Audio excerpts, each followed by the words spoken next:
International. I think it may have been, I actually was in the choir for a hot minute down at Agape in that magnificent choir. And I'm thinking that might have been one of the songs I sang. I was not there for too long because I got too busy doing other things. But anyway, yeah, so, thank you all for being here. Oh, thank you. Thank you for your love. I just feel it so deeply as I was meditating this morning. Oh my goodness, I'm so blessed. And you are all so blessed, and we are all so blessed. Because we have this love, that as Robert often says, we have this love portal that we can walk into, or Zoom into, or Facebook Live into, every single Sunday, and in classes and other times during the week. So we are so very blessed. In the beginning, God. So that's the topic that came up. Oh, and a couple of things first. I want to acknowledge a couple of special guests here today. I want to acknowledge my daughter and granddaughter, Joanna and Annabelle. Yes. Yeah. They are definitely loves of my life. Thank you so much for being here and for staying over, even though I didn't get to prepare a talk. We had so many good conversations. And my beloved friend, Agape practitioner, Davina Katulski. Yes. Some of you, and she's going to do the benediction today. Some of you know Davina from Oakland Center for Spiritual Living, where she took Prac 1 and then she completed at Agape.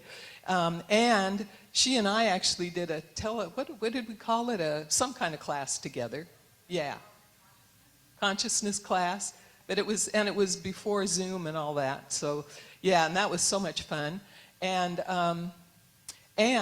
she did a workshop here. Some of you took the workshop. She's a powerful, powerful Agape practitioner and psychologist, and just a very dear friend. So thank you. My weekend has been so rich, and now it's richer yet. So, and I have to remember my daughter in Berkeley and her daughter Emma, who were with me yesterday. This isn't their cup of tea, so you know. Which is just fine. Isn't that wonderful that in our teaching that we don't have a thing? When I grew up, I had to go to Mass every Sunday or else. The fires of hell. How many of you were Catholics and had that happen? Yeah, you know, and I did not want the fires of hell. So there you go. However, at a very early age, spirituality spoke to me, and somehow I saw beyond all of the religiosity of Catholicism to the deep mystical truth that was there. So, yeah. So in the beginning, God. And Sharon, thank you for, and I had never done that opening song before, so thank you for introducing us to that as well. So in the beginning, that came to me really clearly. In the beginning, God. In the beginning, and it says in the Gospel of John, oh, Rena's here. Yay, Rena Kessler from Santa Cruz. All right. In the beginning, God. You know, in the beginning, so what does it say in John? It's one of the few passages I actually know. In the beginning was the Word, and the Word was with God, and the Word was God. And I love that. And so we'll look at that a little bit today. And then later in that same passage, it says, and the Word became flesh and dwelt among us. Now in Christian traditions, that is referred to as Jesus, or Yeshua, as his name was in Arabic. I love the word Yeshua. Doesn't that sound better than Jesus? It's just such a beautiful word. And you know, I was a nun for 9 years, so I was his bride for 9 years. That was great. So a little unfulfilling in one respect, as you all know. But a great, great spiritual experience. Starting to blush. Anyway.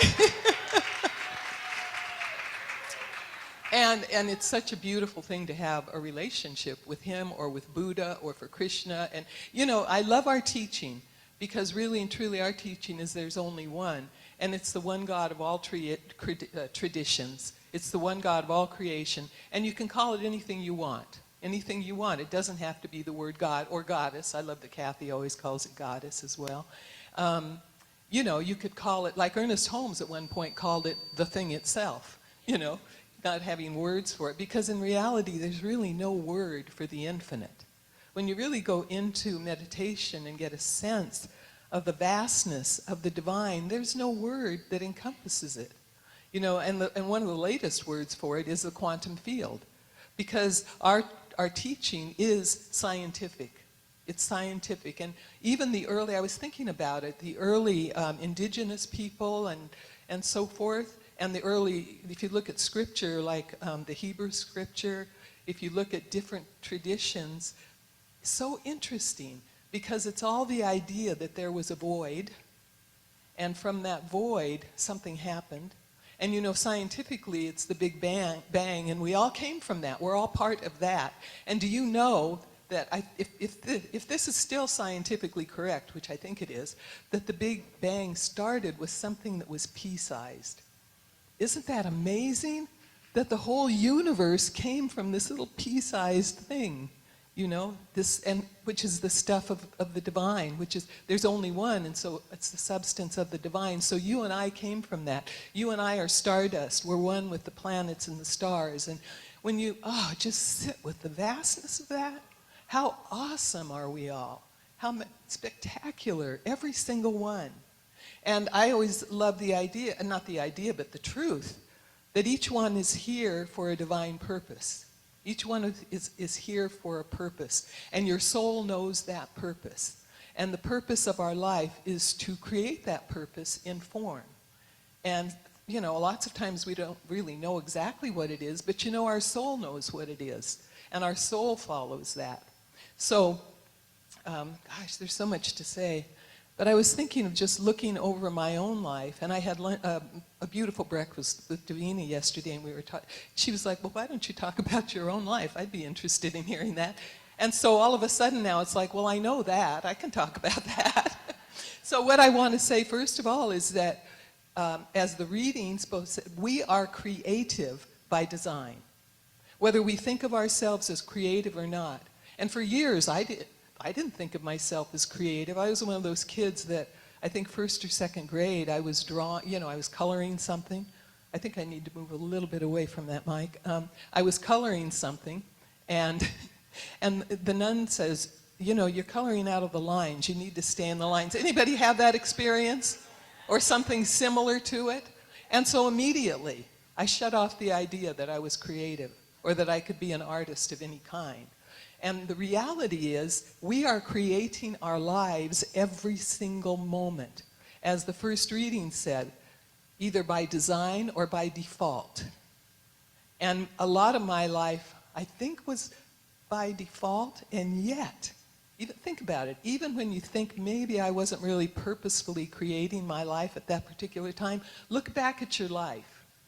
And I know when I look back at my life, in my early days, I knew nothing about these teachings. I didn't know that I was a creative being. I didn't know that, I really didn't know deep within. I was told I was made in the spiritual image and I was told I made in the image and likeness of God. And the God I was told was the white man in the sky with the beard, you know, that was judging us and so forth.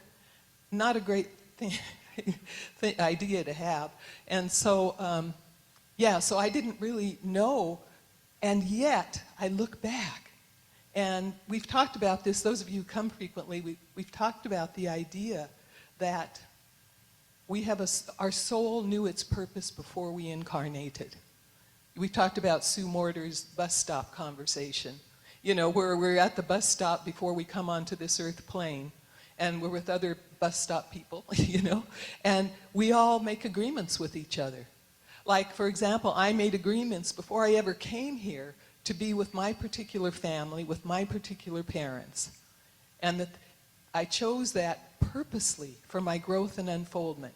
Sometimes we don't like to look at that because we might not be particularly happy with the family we grew up with. However, and my dad was an alcoholic, and as many of you know, and I know that's not unusual in this day and age, to be in an alcoholic family, and now I can look back and say, wow, my soul created that experience just for me, because I got to experience, I got to move through being codependent in my relationships later, because it carried over. I hadn't healed it with my dad. So you know what happens when we don't heal anything and we move on? We take that pattern with us. And so I took that pattern into the addiction pattern, and watching my mom, who I loved dearly, and she was a woman of great faith and extremely codependent. And so I grew up thinking, okay, that's, you know, I got to take care of everybody, I got to make sure everything's fine. And with my husband, I was very much that way.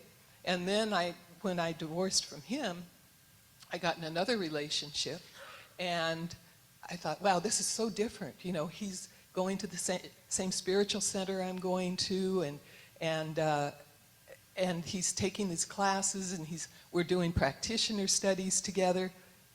Doggone, it was the same pattern. Didn't know it at the time. It was the same pattern, and all of a sudden it became clear. And my kids knew it all along somehow. Joanna and Sarah knew it all along. Well, yeah, Mom, he had cocaine stashes. And I'm like, what? I never saw that. Never saw it. And then when my older daughter, Sarah, many of you know her, and I call her one of my biggeth teachers. I had to learn so much with her and become so strong with her growing up, you know. And then her doing meth under my roof, and I'm not even knowing it. I'm so naive. I couldn't see the signs. You know what I'm saying? And so growing up with that pattern and just having to come to terms with it and to realize, first of all, I don't have to save anybody, because here's the thing, every single person, as Sharon sang in the beginning, is their own salvation. Within each and every one of us is our own salvation. Within each and every one of us is our own liberation, as Reverend Michael calls it in spiritual liberation. We can tap into that, because the reality is, really and truly, even though we look to other people to save us lots of times, they can't. They can't, because the way we are created by the infinite, and we are that same life, the way we're created and that life that we are is creative by itself, and all of the intelligence, all of the wisdom, all of the strength. This is a big one for recovery codependence. You know, everyone has their own strength within them, divine strength. And so I had to learn that. And it was a process of learning that, of letting go of that old pattern that really defined me. Think of that in your life. I'm sure all of us have some old pattern that has kind of defined us, you know? And we thought that I thought that by living that pattern, I was being a good girl, you know, so to speak. That I was, you know, I was being, if I look at it in Christian terms, that I was being redeemed. And again, we can only redeem ourselves. Nobody else can do that. And so my job was, that part of my creation was to be very conscious, very intentional.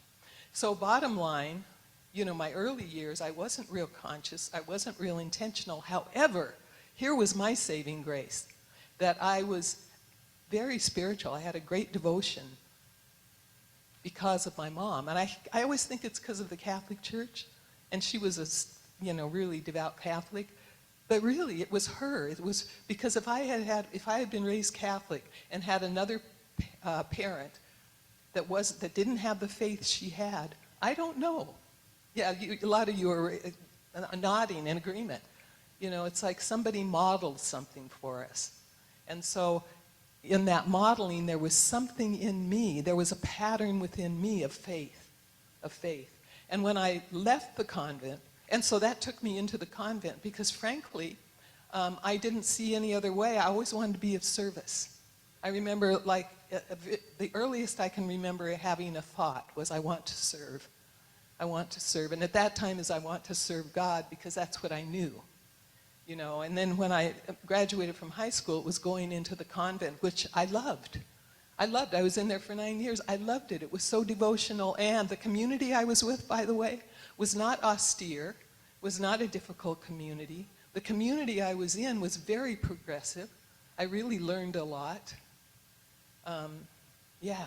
And so I was able to change my life there to a degree. But here's the thing, and this is a lot, I know. I'm just going back and forth with all this stuff. But here's the thing, Reverend Michael's the four structures, the 4 stages of evolution.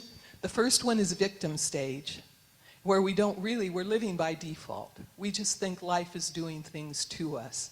So we're living by default. And the second stage is it's manifestation stage, where we actually learn there's a power in the universe and I can use that power. Now, when I was in the convent, I had a beautiful consciousness.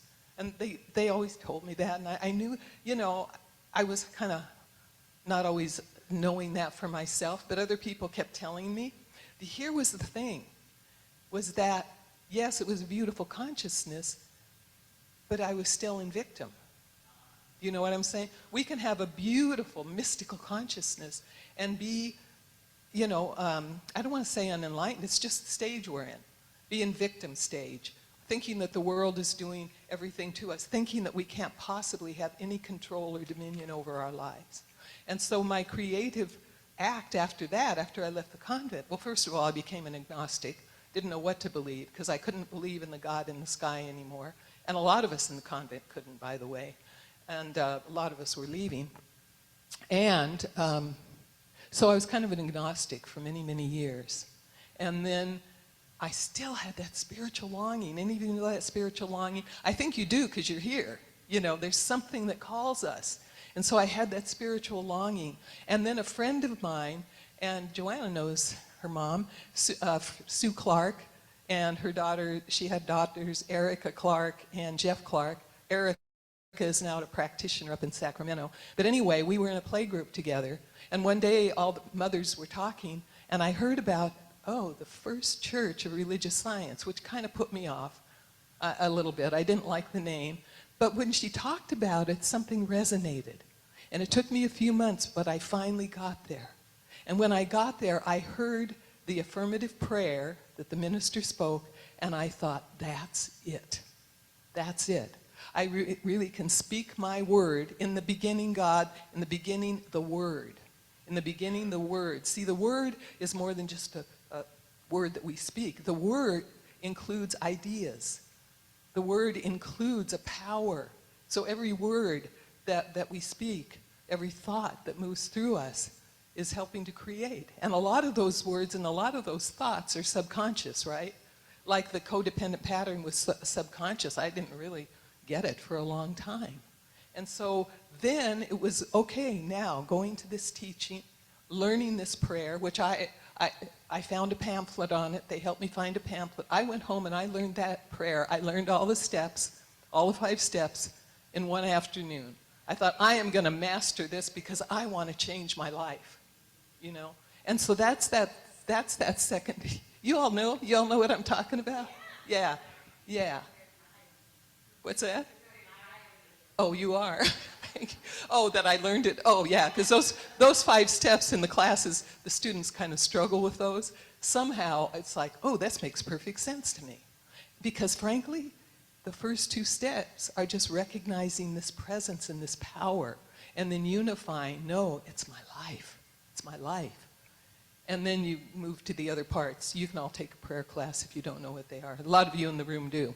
And it's just powerful. But bottom line, what it is just looking at my essence, your essence, as a divine being. The Word was made flesh and dwells among us isn't just about Yeshua. It's about each one of us. The great Catholic mystic, I think it was the 12th century, 11th century, Meister Eckhart says, God begot only one begotten, and it's all of us. It's not just Jesus. We are all that oneness. And Jesus himself, Yeshua himself said, you all are going to do greater things than I've done. You know, you all are going to do greater things. Because he knew he wasn't the only one. He knew that we are all in that oneness and that we all have that power, and that power is creativity to create our own lives. And then some people might say, well, yeah, and he was crucified and died on the cross. That looks pretty victim-y to me. He chose that. He could have gotten away from it. He really could have gotten away from it because previously they were after him and he did get away from them. So he could have done that. And he knew that he had a particular purpose and was willing to go through whatever he needed to go through to live that purpose. So, you know, whether we believe, you know, that all of those things were factually true doesn't matter. And frankly, a lot of the different traditions have death and resurrection stories. A lot of them do. And so it's an archetype, it's a theme. And we go through death and resurrection in our lives. You know, a lot of you know this. How many of you know that you've gone through death in your life and then had a reborn experience? Yeah. And then something came out of that. And that something was beautiful. You became more expanded. You became more amazingly beautiful. Because whether you knew it or not, you know, you are not only in that quantum field that contains all possibilities, that quantum field is spirit, and it's who and what you are. It's not just a field you're in, it's what you are. I am that, I am. I am, and repeat these after me, please. I am that power. That I am. I am that presence. That I am. I am that love. That I am. I am that creativity. That I am. Anybody want to add something to that? You know I like participation. Anybody have something you want to add? I am that grace. Let's say that. I am that grace. That I am. I am peace. I am that peace. That I am. That I am that abundance. That I am. Anybody else? I am that creativity. That I am. All right? So put whatever you want to put there. And the words I am are the most powerful words in the universe. Because when you say I am, you are talking about your real self, your divine self. Now, that's a beautiful thing, as the first reading says. That's beautiful. And what if you're putting things like, I am not enough? I am always in lack. You know, I am always doubting. I am always whatever it is. My relationship, I am always in bad relationship. Whatever it is, you know those patterns, and they aren't. We got those patterns. We acquired them when we were little, in the womb sometimes. You know, we got those patterns, and that's okay because it's part of our growth and unfoldment. And so we don't want to. This is interesting. The word that's coming up is we don't want to blaspheme those patterns. We want to appreciate them and know that that's the ego doing its thing. And the ego serves us so well because it shows us where we need to grow, you know? And so then we can go and look, okay, I had this power of codependence. And under all that was really the power of, was the word, I'm not enough. And recently I heard some spiritual teacher say, every single one of us has had that one. I'm not enough. I don't know if you'd all agree or not, but, you know, I always used to think it was unique to me. No. You know, and I am not enough comes from the idea that we're separate from the divine. We're separate from the one. And so we can move into a place of creativity, knowing I am that one, and not only am I enough, I am more than enough. I am all of the power, all of the presence. The strength of the infinite is within me when we think we can't go another step further. When we think we're so burdened, the strength of the divine is within me. And so we affirm that. I am that strength. I am, as someone said, that creativity. I am that I am. You know, that's how the Spirit defined itself in the burning bush with Moses. Who are you?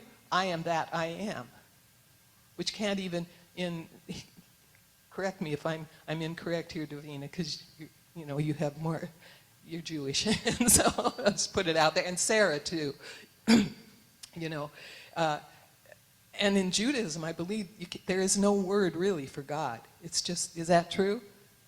Yeah. But you can't define it. Yeah, yeah. Like Adonai, and they're different. Yeah, but yeah. So anyway, that's how vast it is. And I know when I'm in prayer and in meditation, it's like, I don't have any words for this thing, you know, this something. And something in me knows and senses that there's some vast power in this universe, and that this power is who and what I am, because there's nothing else. It's the only thing that is. I'm all over the place here today, so forgive me. But, so, yeah, I figure God knows what it's doing. I didn't even bring my little book in. I said in the back room when we were praying in, I didn't even bring my book with me. So, it did have some ideas. Anyway, Yeah, so I have to kind of get my bearings here since I got all over the place. Yeah, so I got into New Thought. I learned, so then what I did was that second step, manifesting. I got big into manifesting because when I was in the convent, the consciousness was wonderful, and as Reverend Michael says, you know, God doesn't want any wimps. You know, I was a wimp spiritually because my ego wasn't strong. You have to have a strong ego in order to teach it where it needs to be. I won't say let go of it because it serves us. And we need the ego for certain things. We need it to get along in the world, for example. You know, and what's that, Sarah? Taxes and stuff like that. Yes, we need it. Yeah, we need it for all of those things. You know, and we don't need it to bring forth those subconscious, well, we need it to bring forth the subconscious patterns, but we don't need it to create more and more and more of them. Do you know? We need to watch, be vigilant with what you take in. And right now, you know what the world is like right now. You know the hatred that's out there. You know the fear that's out there. You know the sense of separation that some people are actively trying to divide us. You know that. And we know the truth in this teaching. There's only one. So we don't operate from a strictly tribal place. We operate from a global place. You know, that was one of the beautiful things that Obama brought, you know, was a global consciousness. And so, yeah, so anyway, wherever that goes. So I started manifesting, and then there was that sense, like when I was in the convent, but this isn't enough. I could get things, I can make things happen, you know, manifesting cars, manifesting stuff, manifesting money, which was great, you know, and I need to surrender. I need to surrender to the activity of the infinite that knows so much more than I do, because it has the whole picture all the time. You know, there's this law of the universe, spiritual law, just as there are the laws of physics and the law of gravity and all of that. There are spiritual laws, and they are consistent, they are infallible, they always respond. So whatever I'm feeling, and here's the key, not just what I'm saying, but what I'm feeling, the law responds to and brings it forth. And the beauty of the 5-step prayer is if we're not feeling it and we really work those steps, we start to feel it. It starts to be felt within us. And, you know, a lot of the scientists now, Greg Braden, a lot of them, Joe Dispenza, they're all saying this. You know, you can tap into any one of them. And there's the same, this is the same message. It's the same message I get practically every Sunday. It's just worded differently. Because there's not a lot of different things, but there's one thing. I think the ceiling is responding.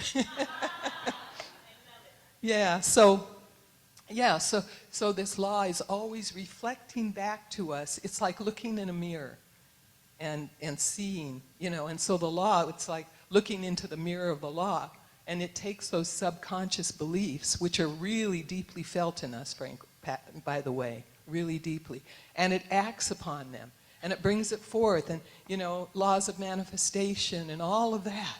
And then, at a certain point, and you can't push it, you know, at a certain point, when you're ready and you have mastered that and you have a strong ego sense, then it's time to let go of the ego. Isn't that interesting?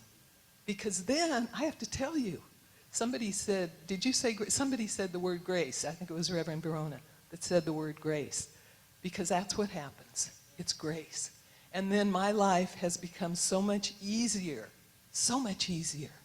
because I'm able to let go. I don't have to try to make things happen. What I have to do is work on me and my belief system. And you see, those things that we feel strongly with are things that have become beliefs. They have become our belief systems that then become the principles we live by. And so, in short, that's what creativity is about. It's about mastering these laws. And so we're all creative, and you all create in different ways, and it's beautiful. It's so beautiful. I always think of, and some of you have heard this before, I always think of a huge jigsaw puzzle. Anybody here like to do jigsaw puzzles sometimes? And it's like doing this big jigsaw puzzle, and you get to the last piece and it's missing. you know? Oh dear, the piece is missing. And it's okay, you know, but the thing is, that piece would have made it perfection itself. You are that piece, you know? You are that piece of the puzzle. The world needs us. It needs you. It needs every single one of us because, and this is my last point, I'm looking at the clock and knowing I'm going on and on. But here's the thing. So the world isn't complete without you. You are here for a purpose, and you have come into this world. We have all come into this world for a purpose. We have all come into the world to be here at this time of strife, of difficulty, of separation, and we're here to bring the light. That's what we're here to do. And there are loads of other people on the planet that are doing the same thing. Loads of people on the planet. And so we're here to be those light bearers. Because in the first creation story, which was, you know, in the beginning there was just the void, and then over the darkness, it's just the darkness, and that's a whole talk in itself. I've given it a couple of times. I love the idea of the darkness. And then, out of the darkness before the Big Bang came the Big Bang, and out of the darkness, Spirit, because they did, you know, they personalized God in those days, Spirit said, let there be light. And so in the midst of the darkness going on now, it's our job to say, let there be light, and to be it, to feel it, to know that we are remarkable beings of light, to know that that power is within every single one of us to be that light. And we have power. Every one of us has power to change the world, every single one of us. Because there's only one consciousness, there's only one field, and what one of us puts into that field either raises or lowers the vibration of the field. So let's be vibrators of the field.